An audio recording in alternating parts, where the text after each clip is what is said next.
Kali ini Lemdon akan membagikan drama Korea terbaru nih guys. Kali ini kita akan membahas drama yang berjudul Money Heist. Oke, kita langsung saja masuk ke episode yang pertama. Episode yang pertama dimulai dari cerita Ri Hongdong, wanita asal Korea Utara yang menyukai grup BTS dari Korea Selatan. Setelah wajib militer, Ri Hongdong pergi ke Korea Selatan untuk menjalani kehidupannya di sana. Di Korea Selatan, Ri menjadi pegawai di sebuah klub malam. Namun, klub malam itu tidak memperlakukannya dengan baik nih. Dan di saat itulah Ri melawan dan membantai beberapa pekerja di sana. Hingga akhirnya dia menjadi seorang buronan di sana. Karena sering mencuri dari seorang rentenir nih guys. Sampai akhirnya Ri kehilangan arah dan berniat untuk bunuh diri. Ketika pistol sudah di kepala, sang profesor pun datang untuk bernegosiasi dengan dirinya.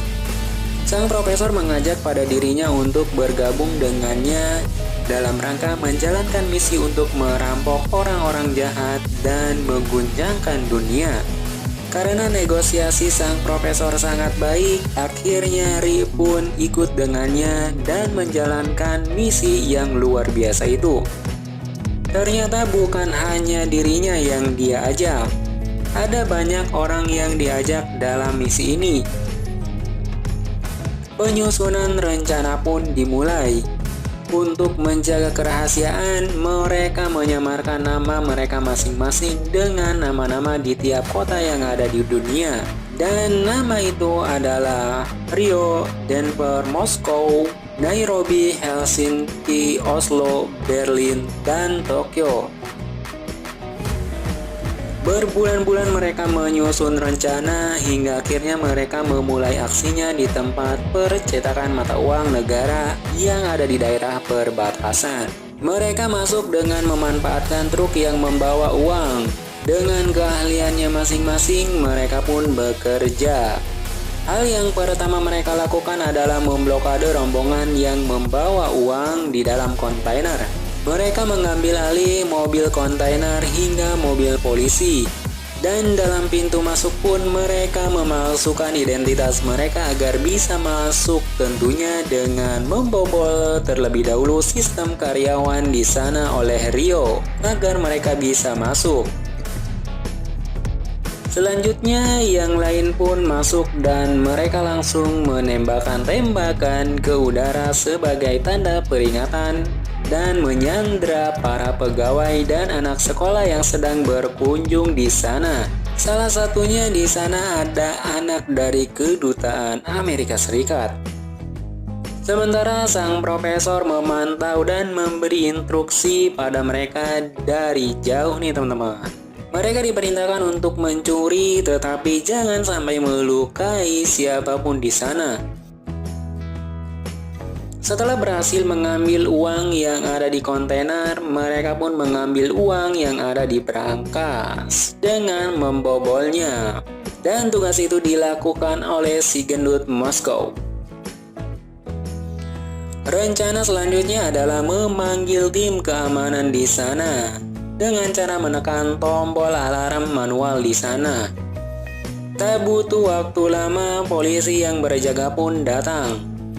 Karena mereka dilarang melukai orang, mereka pun hanya menembaki mobil polisi saja dan kembali ke dalam karena ini hanya untuk menarik perhatian tim keamanan saja. Kemudian mereka menyambungkan kabel untuk berkomunikasi dengan profesor. Setelah itu tim keamanan gabungan antara Korea Selatan dan Korea Utara bergabung. Namun, terdapat perbedaan pendapat untuk menyelesaikan masalah ini. Yang satu ingin bernegosiasi dan yang satu ingin menyerang langsung. Akhirnya, mereka pun memutuskan untuk bernegosiasi terlebih dahulu. Mereka bernegosiasi dengan sang profesor yang disambungkan oleh timnya di sana.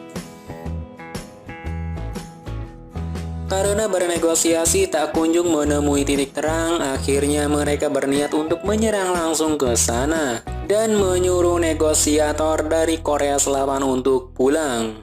Karena sang profesor berbicara mereka hanya beranggotakan 4 orang, serangan pun dilaksanakan dengan mengerahkan banyak pasukan.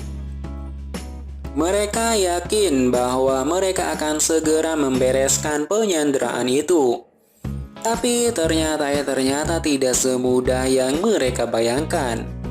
Saat mereka akan masuk, mereka disambut dengan pasukan bersenjata di depan pintu gerbang, yang mana mereka adalah para sandera yang dipakaikan pakaian seperti mereka.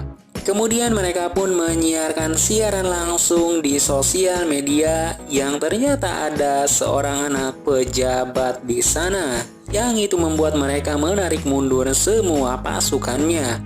Ternyata strategi sang profesor terencana dengan sangat baik sampai saat ini. Dia sampai-sampai mendekati sang negosiator Seon Woo-jin agar dia mendapat informasi dari dirinya.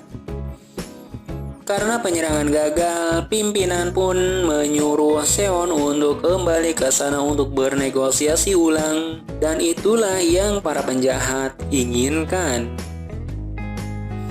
Akhirnya misi mereka sampai sini berhasil nih guys. Mereka berhasil mencuri uang di sana. Dan tujuan mereka adalah mencuri uang sebanyak 4 triliun. Tetapi masalahnya di sana kan gak ada uang sebanyak itu ya guys ya.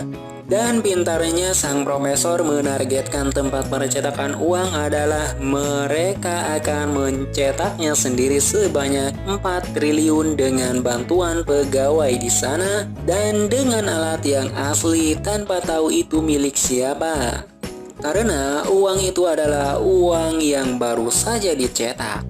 Wow, luar biasa rencana profesor ini nih guys.